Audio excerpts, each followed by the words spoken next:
Welcome to Hope for Anxiety and OCD, episode 102. On our show, as most of you know, we talk about a variety of different topics related to anxiety and OCD.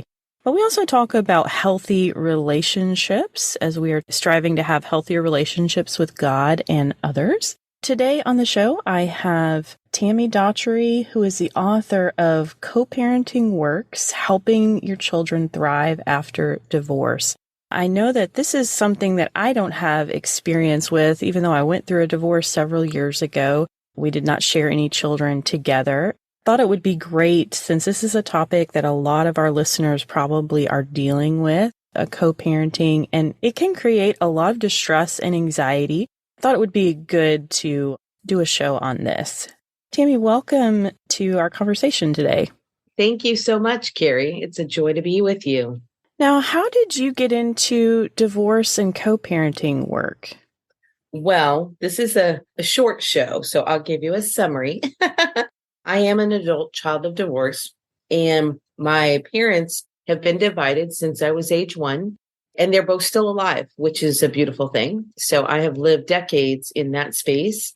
And when I got married, my hope and dream was that I would get married once and forever. I would never be divorced. There was a lot of things, blessings and challenges from my childhood, but my goal was really to make it work forever. And I was in an almost 8-year marriage and found myself at a fork in the road. We had done 4 years of therapy with a marriage and family therapist, and yet we were still becoming co-parents. And so we shared a daughter that was 1 at the time, and our divorce was final when she was 2. And this was literally 22 years ago.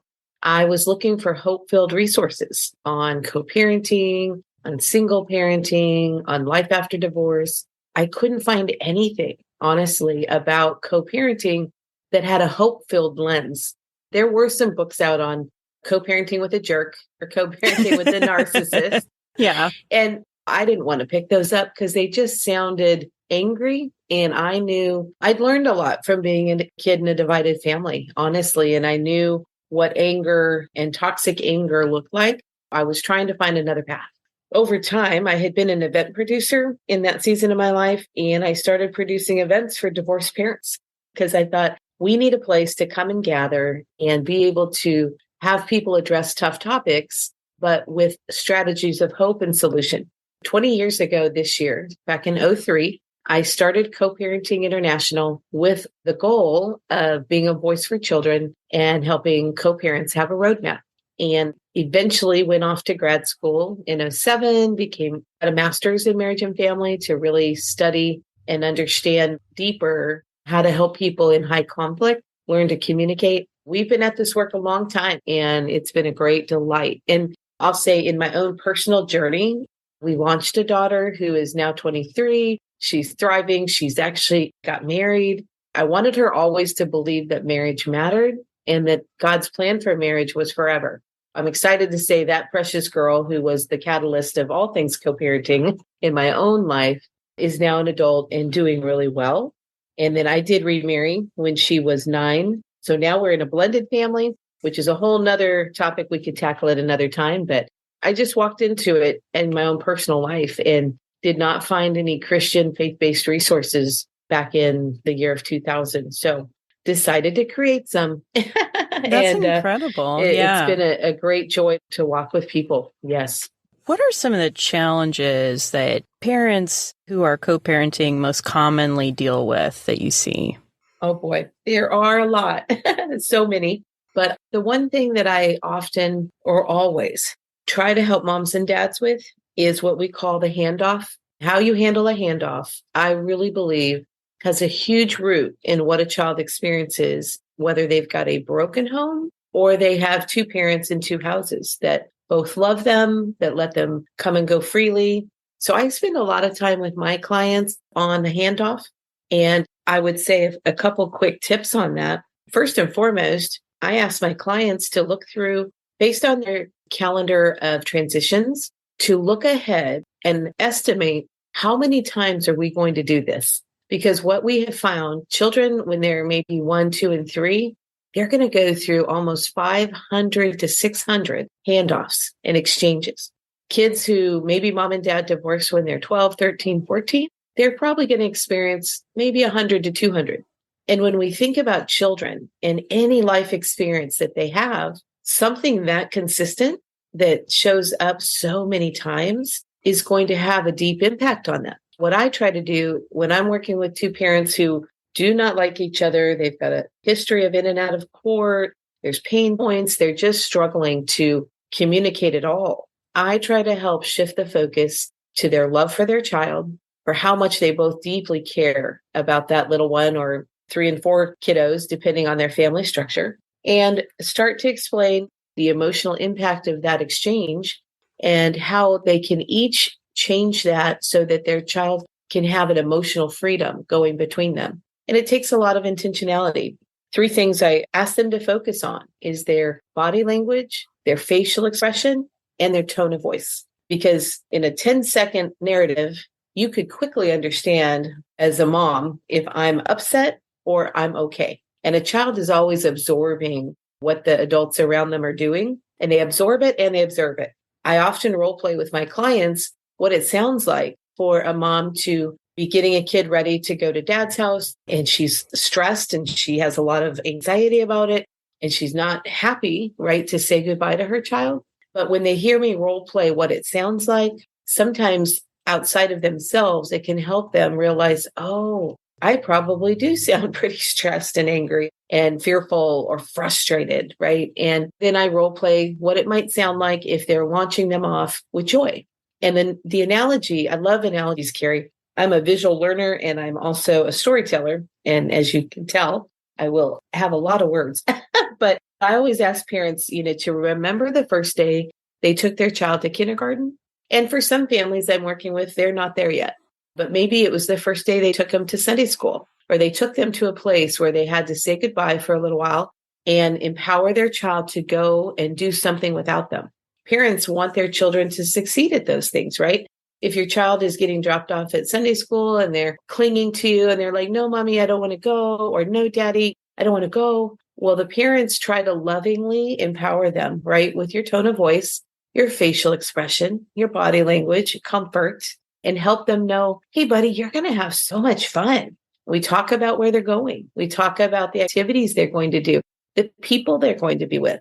In a different context than a divorce or a divided family, when a parent is very much trying to be a loving parent, they choose words and phrases and facial expressions to help their child transition away from them. When I'm doing a role play at a seminar or something, I always just say, when you've got a little person, right, we bend down, we get down at their eye level. If we're a young parent and we could get on one knee real quick, we might get on one knee and just look at them and say, hey, you're going to have so much fun. And you're going to go, let's say it's a camp experience. This week, you're going to get to play in the river and you're going to fish and you're going to be on a little boat. And I think you're going to have s'mores.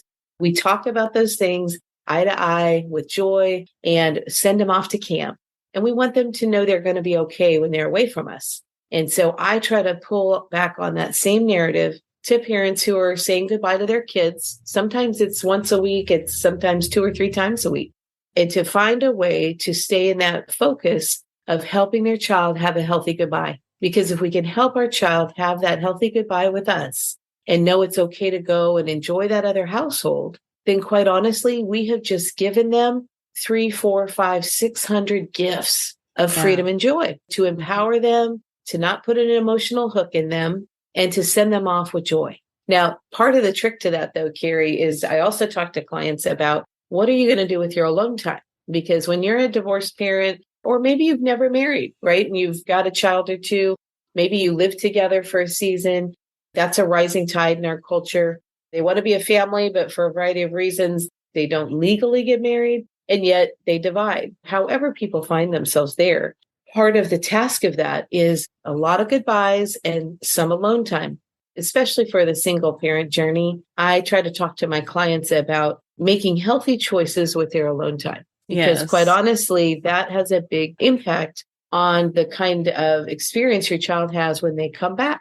I'm a high extrovert, so being left alone for a couple days or a couple weeks in the visitation in the summer, those are tough. High extroverts don't like being alone ever. Now, my friends who are high introverts, They might not like saying goodbye to their children, but they have more tools and pure enjoyment in being alone because that's how they replenish. 2 or 3 days without their children, it's still difficult for sure, but it might not have the same challenge that an extrovert has in being alone for that amount of time. So I try to tackle those topics of what are the healthy choices you can make while you're alone? Schedule some meaningful experiences, go hang out with a friend, go to a Bible study. There's so many Christmases or long holidays where we rotated those that I went and volunteered at the Nashville Rescue Mission to serve other people and to give my love and support to others. I love old people. I went many times, especially pre-COVID, to visit people at a nursing home, take a couple dozen cookies. And I don't cook, Carrie. So unfortunately, I'm not that wonderful person in the kitchen who can just whip up this beautiful, joyous 5 dozen beautiful cookies. I stop by the grocery store, but still the thought and the love is there to take cookies or something and go spend time with other people. So that was part of my solution. Even before I was a therapist, I knew me and I knew I've got to have a fun plan when my daughter's away from me so that I can thrive even alone. Those are some of the things I talk to parents about, Carrie, is how we handle the handoff. And then what do we do with our alone time? Because quite honestly, that can be a very tempting area. Maybe they haven't had a lot of interest in drinking in the past. And yet there's some curiosity about just numbing out to this feeling of loss and loneliness and sadness, because sometimes those emotions have more space in our life when our kids are away. The temptation for maybe alcohol, or I don't know how honest I can be on this, but just some of the things I've seen my clients struggle with. There are this thing we call the internet. has so many interesting attractions, and some of them are great. You can learn to cook, maybe. I'm kind of a lost cause. Or you can garden, or you can watch reels of people climbing Everest and doing really cool stuff. And then the internet has lots of other places people can go that are hurting and help them cope with that. And so I always just try to empower my clients to figure out ahead of time, what do you need for your best self-care so that when your children are away, you're working on you and doing things that matter to you and that are important, that maybe when you've got your house full of your kids in the chaos, you don't always have time to enjoy. So those are two of the biggest areas, Carrie, that they might sound like a small puzzle piece, but they're huge, ongoing, growing puzzle piece that impacts children. A healthy goodbye, and what do you do with your alone time?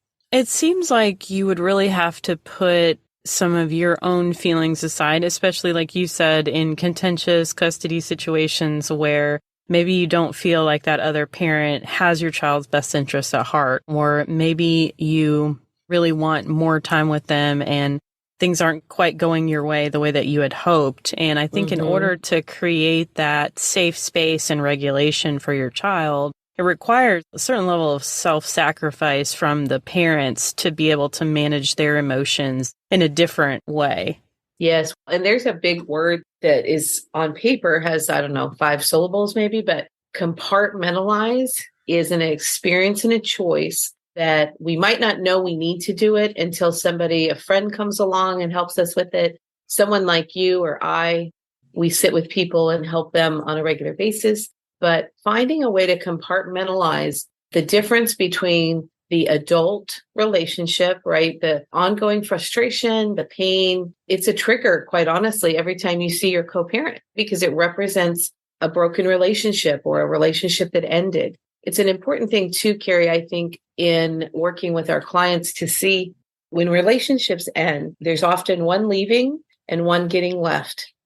And the one leaving maybe has already began to compartmentalize and to process the idea of the relationship ending, still being parents, wanting to see their kids as often as they can, but they're moving forward away from the marriage. So that person may have felt like they got left during the marriage. There certainly was disappointment, loss, grief, for whatever reason, right? There's 1,000 reasons that relationships end. That person who's leaving, they also probably feel like they got left earlier, but they get to that final decision that this isn't working. I think we need to separate. I'm going to go file papers. And that person has already maybe compartmentalized it and they're starting to move forward. And then there's the one that's getting left who maybe feels like, well, we only went to 2 counseling sessions. We didn't really even try, let's not give up yet. And so it's a different starting point for those two people. But in both cases, there's the journey of getting to the acceptance and then the compartmentalization of that adult relationship, shifting from being intimate partners to parents. And so when we shift to a different perspective of looking forward, and I use my hands a lot, your listeners won't see all this that I'm doing, but we do start out very close and connected.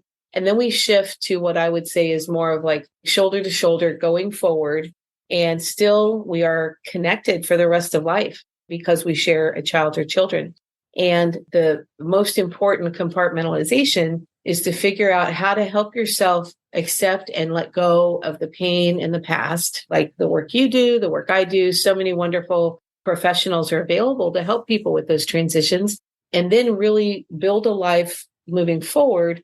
At some point, hopefully seeing this person as your co-parent partner, your business partner, your teammate. And as you said earlier, Carrie, sometimes parents have concerns about that other partner, right? And their parenting. And maybe when they were a couple, that person was not involved. They weren't very active as a parent. Or maybe they were really involved and we don't like how they parent. They might be very harsh. They might be very rigid, or they might be very distracted and they just let kids do whatever and there's no boundaries. So either way, I would say there's always the question, is the child safe emotionally, physically, and sexually? Those are three areas that even as a co-parent strategist who believes children need the freedom to love both, to have as much time with both as possible, research shows that the children do thrive when they have, quite honestly, I like to suggest 50-50 if both partners are able to be active, healthy parents. But there's a lot that goes with that. So sometimes it's not possible. And sometimes it starts, children are 2 and they need a different transition schedule than children that are 12. So all of those age and stage of development issues also come into play. But if there's ever concern for a safety issue in any of those three areas, then I always suggest that parents take a child to a specialist who works with kids, right? To do some play therapy, to explore what's happening in this child's life if they're little, preteen or adolescent, connecting with a healthy, trusted professional who could do a little safe place for kids to talk, but also do a little checking in with this child to see what's really happening when they're away from their parent. Because sometimes kids come and go and they tell part of a story, but they don't always have it in context. And I work with kids as well, age 6 and up. And sometimes part of what they parcel out to parents can sound alarming, but really they're okay. It's just they're telling part of a story, not the whole story, because they're a 13-year-old who wants what they want. If they want a cell phone and one parent is like, no, it goes away, it charges in my bedroom at 9:00 and they don't like that. Well, the parent that bought it for them may hear a different story about what the rules and regulations are because they want something different than their adult parent. But on the flip side, there are times that kids aren't being cared for in a healthy way and aren't being attended to. I think getting that professional involved so that they can help not only investigate, but to help give guidance and support to the child who, if there really is a safety issue, then they can help the family figure out a game plan. Sometimes supervised visits are where parents have to start because maybe they've made some really big mistakes. And sometimes both parents need some co-parent help, honestly, so they can communicate, check in with each other when there are concerns about their child. I am a huge advocate of both parents being greatly involved with their child, having the freedom to love them and enjoy them, and especially for the child to come and go without the loyalty, without adults adding on to that loyalty bind of talking negative about each other, that kind of thing. But I also am 100% always wanting to be sure that these kids are safe and being cared for well in both homes. And I'm grateful, so grateful for so many wonderful specialists that work with children that can help a parent understand what's really happening when my child's not with me, because that's a scary thing to be thinking about when they're away. There are ways to tackle that as well. Yeah, so I'm thinking for our listeners dealing with anxiety and OCD, they may struggle with some of that rumination about what if this is happening while my child is over there? What if that's happening? What if they don't stick to, maybe we have an agreement, the co-parenting agreement, and what if they don't stick to that? I think this is from a spiritual, emotional perspective and mental perspective. How do you help people let go of those things that they are not in control of? Because essentially that's what anxiety and OCD tries to do. It's like we try to grab on and try to control everything that we can, even though there's quite a bit we're not acknowledging we're not in control of. Wow. Well, you just made me think of so many times. I know in my own childhood, I think my parents were really different. I think part of what comes out post-divorce or in a divided relationship is when you were a couple and you could have eyes on what was happening, right? That gives you the peace of mind that I see what's happening here. And probably even in that time and space, you couldn't control everything, but you could still see what was happening. So you knew, okay, my worst fear is not happening right now.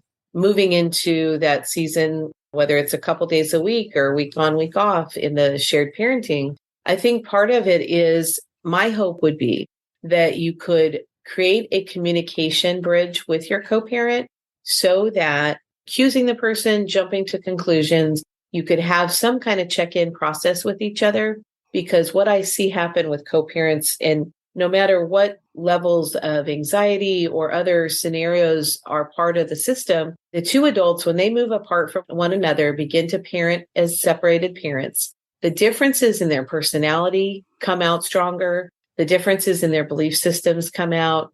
A former couple that maybe at the time they were together, yes, we're Christians, we go to church, it's a high priority in our life. Well, after a divorce, sometimes one of those two partners may go through a short or a long season where they wrestle with their faith and they wrestle with being mad at God for a variety of reasons or thinking God's mad at them. And then those, what they thought was those common values and spiritual dynamics in raising their children, a lot of times those change. And I've heard so many parents say, I don't even know who this person is. We used to go to church. We used to value the same things. And now he or she has said they're an atheist or they're going to go a whole different direction to a whole different belief system. And that's really hard to figure out. Oh no, like how's our child going to be in a household that quite honestly, maybe they're going to be Buddhist and the other one is still really conservative Christian. And then kids come and go from very different worlds. The personality differences come out bigger. Sometimes something around values changes drastically. I think if there's a way to build a bridge of communication with your co-parent and try to find the things that you do agree on and continue to honestly express some gratitude to be able to say, thank you so much for whatever it is, for taking Johnny to baseball on your parenting time. It's so great that he gets to enjoy baseball when he's with each of us. Find places to agree and give gratitude. And then if you have concerns on some other areas, what I try to point parents to is the idea of having a co-parent meeting so that there's a compartmentalized time and space that parents either talk by phone or they meet in public. And honestly, I often suggest they meet in public at a coffee shop or a McDonald's because parents act more respectful in public. Most of them sense. do. Yeah. Most of them do, right? And people feel a little safer in public. If I'm going to sit down across the table from this person who I have a lot of anxiety being around, regardless of the past, it's stressful, it's awkward, it's triggering. Being in a public setting can bring some calm to that. And or sometimes having a third party help kind of create an on-ramp to that experience. That's a big part of what I do in my work. And I might not work with a family for years, but 4 to 6 sessions to help them figure out how do we begin to be co-parent business partners and have co-parent meetings, communicate more effectively? How do we manage our interactions when we're around each other at our children's school or their extracurricular activities? So that's a big part of what I actually do. And anybody listening that's really struggling with that, I would love the opportunity to walk alongside your family and help you both, or even just help you, one person in the equation.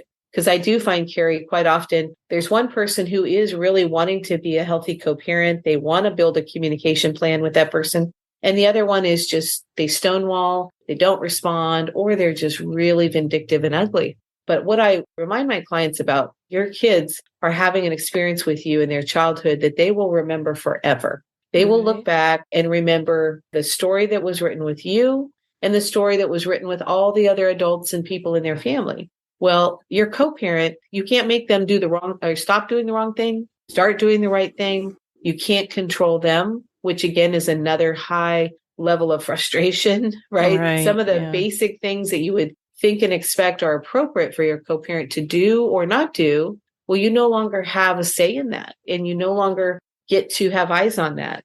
But what you can do is keep doing the best thing with the parenting time you have, the way you filter out information and not tell your children all the adult stuff. That's one of the greatest gifts you can give your kids, is not talking ugly about the other parent, not telling them the things that frustrate you about their other parent. Talk to your best friend or your counselor or pastor. Find an adult to lean into, but not your kids.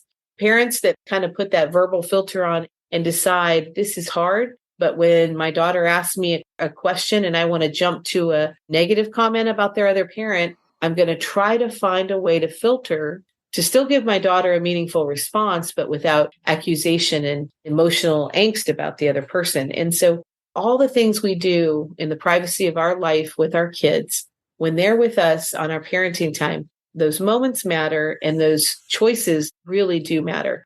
Going back to the idea of the co-parent meeting, when I talked to earlier about the handoffs and how to kids absorb that experience, and it's so important, I forgot to mention that above all things in a handoff, that is never, ever, ever the appropriate place or time to have a business meeting as parents.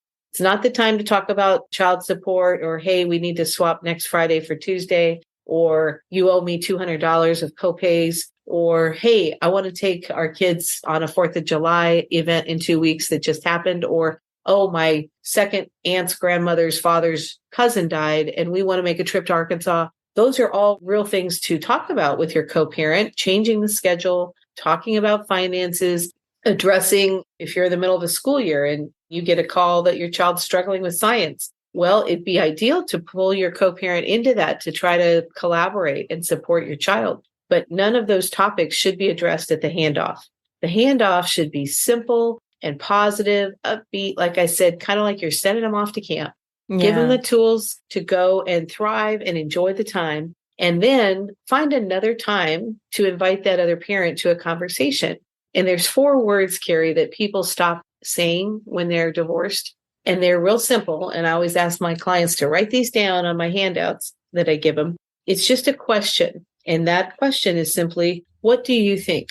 So many parents stop asking the other parent what they think about issues connected to their children, because when they're divided, they do stop, their communication goes way down.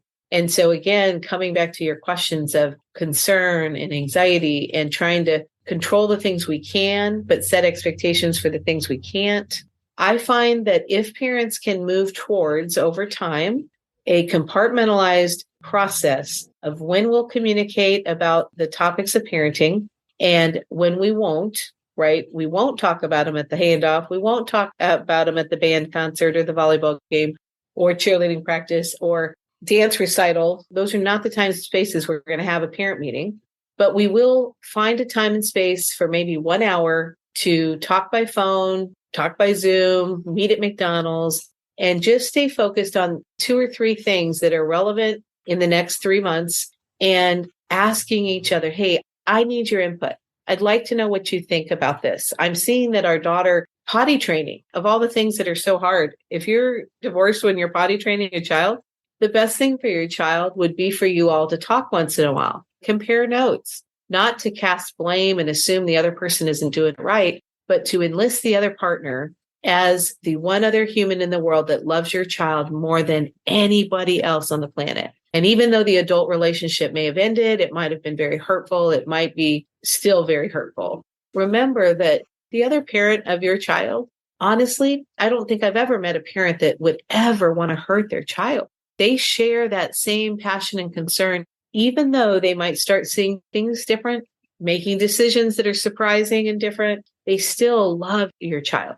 And if you can find a way to build a communication bridge with them where, hey, is there a way we can check in with each other once in a while just to find out? Our daughter says something that's kind of confusing. Can I check in with you and you check in with me the same? She's with you on your parenting time and she says something that seems out of bounds with something that you'd be surprised. You'd be like, what's going on at the other house? Check in with me. Like, let's be in this together.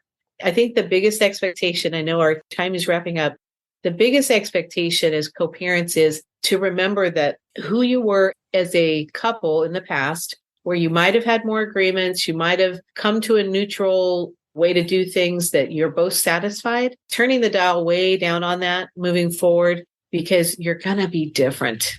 And the beautiful thing is that Ron Deal has this story he tells about kids coming and going from two different countries. They might live in the same zip code, but they're still coming and going from two different countries that have different customs, different schedules, different values. But kids can thrive and adjust into those countries back and forth. But the thing that's hardest on them is if those two countries go to war.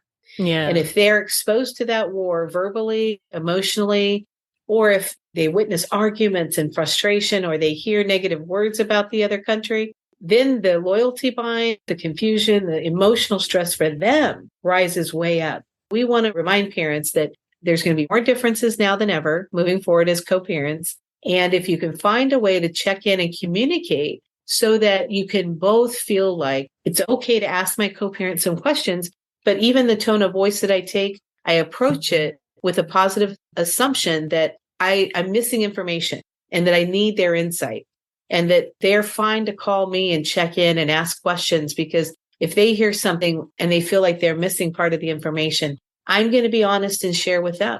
And unfortunately, sometimes starts happening in those communication points is there's an assumption that the other person's not doing it right. They did something wrong. And why would you do it that way? That's not the way we've done it. That's not what we said we'd do, right? And people get quickly in less than 10 seconds into a hostile conversation. And then, of course, nobody's going to want to parent with you or be your partner. So I think part of it is regulating ourselves. When we do have fear, we have some topics that have come up that we're really concerned about. We have self-regulation, and then approaching our co-parent as a team member, somebody that we want to build a team with, and try to speak into that in a positive way. And that takes a lot of emotional muscles that are pretty light when we first divorce, but they get stronger over time. Hopefully, having a time to have a co-parent meeting could be a touch point that maybe it happens once a quarter, or at the beginning once a month, and then grows less time once a quarter, just so that you both have a time to talk and to approach each other, not in defensive mode, but in curiosity mode. And again, remember to say thank you. Leading the way with gratitude, I have seen really be a powerful thing. When someone says thank you to their other parent, not because they are grateful for the adult dynamic between them, but for that person being a loving parent or doing something kind and loving for the child, that can change everything. If we feel like we're on the same team and we're being grateful or beginning to lead with gratitude, then the hard stuff is still hard, but the other party might be more open to walking alongside us instead of feeling like we're putting up defenses and there's a brick wall between us and don't talk to me, call my lawyer. We don't want that. Right. I think this is all very helpful and practical information. And so usually we wrap up our podcast with a story of hope, which is a time that you've received hope from God or another person. Well, I'll go back. My daughter's 23 now. When she was about 2.5, I remember a night that I waved goodbye. It was a handoff for maybe a couple of days. And I'm a high extrovert, and coming into an empty home all by myself, I was really hurting. And I did a happy goodbye. But then I remember literally sitting on my couch and letting that wave of emotional pain, it just came up. And I let myself cry for a while. And it was one of those like gut-wrenching cries that it comes from inside somewhere that is hard. And I remember talking to the Lord, and I was sitting on a couch at the beginning and ended up on my knees next to the couch at the end, and just crying out to God, like, this is not how it was supposed to be. And yet I felt the Lord truly meet me there and almost in a sense lift my head and say, Tammy, I am still here. And I was saying something about being alone. He's like, you're never alone. I am with you. I am with your baby girl. I love you. You are not alone. And it was like, literally felt a bit like a big warm hug from the Lord, meeting me right there in that point of pain and letting me know that even when she's away from me, he is with her. Not only was he expressing comfort and grace and support to me, but reminding me that he was her God too. there's nothing that goes beyond his reach. And that day, I remember just sitting there then with a different level of peace than I'd ever felt before. And I do think letting myself cry and feel it was healthy. And then not being afraid to be raw with God. And that was one of those moments like, I am kind of angry about this. Like, this is not what it was supposed to be.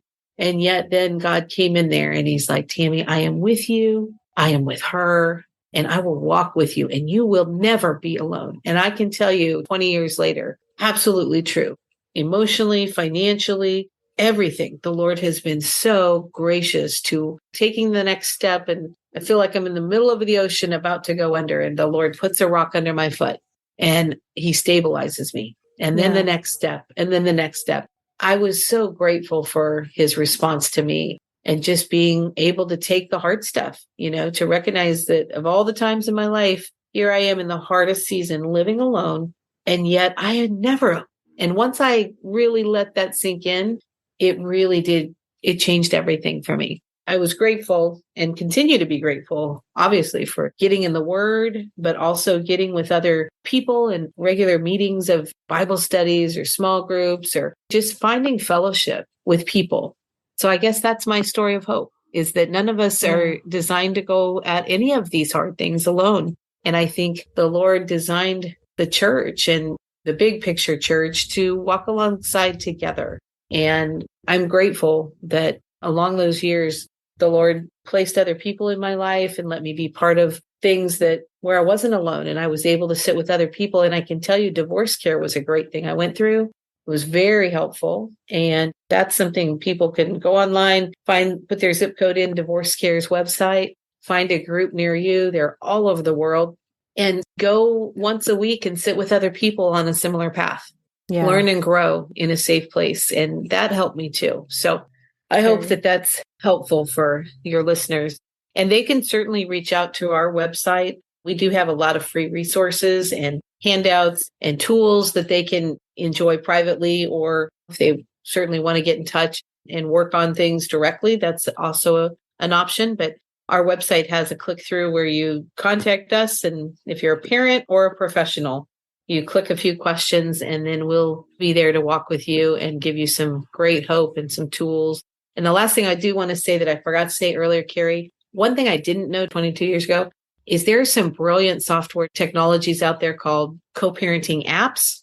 Okay. And boy, howdy, I wish I would have had one. We have a handout on that with a lot of the cool co-parent apps and tools digitally that help them organize life. Google that phrase or come get that handout from us. But that one piece of puzzle could have made everything a lot easier, because those apps are brilliant tools for divided families. So I'll let you wrap up because I tend to talk so much, but thanks for your patience. And it's been so fun to be with you today talking about these tough topics. Yeah, thank you for sharing. Appreciate that. I got to thinking about what Tammy was communicating to us about the handoff and how relevant this is for parents and children who are anxious, especially for parents that are anxious about dropping their child off and really trying to work through their own emotions and fears, maybe about their anxious child going to school and how they're going to do. And a lot of times, children who are anxious are really sensitive to adults' emotions and can kind of tell when adults are anxious. So I thought maybe if any of you have an anxious child or teenager, that you could apply some of those same things that she was talking about related to the handoff in terms of dealing with your child and dropping them off at school or camp or church or other places where they're going to be away from you and might have that separation anxiety come up. The timing of this conversation is interesting to me because I have a toddler who I am handing off to Mother's Day Out programs this week and trying to just think in my own mind, why is it that she feels okay walking into these strange or new environments? And I think it's just because I haven't ever made a big deal about dropping her off places. I don't know if that helps anyone or not. That sense that we can give our children that mom's okay with it, and so then we can be okay with it too. If you need a daily dose of encouragement, you're welcome to hang out with us on Instagram. You can find us at Hope for Anxiety and OCD Podcast. We're on Facebook as Hope for Anxiety and OCD, if you prefer that platform. And of course, you can always contact us via our website at hopeforanxietyandocd.com. Hope for Anxiety and OCD is a production of By the Well Counseling. Our show is hosted by me, Carrie Bach, licensed professional counselor in Tennessee. Opinions given by our guests are their own and do not necessarily reflect the views of myself or By the Well Counseling. Our original music is by Brandon Mangroom. Until next time, may you be comforted by God's great love for you.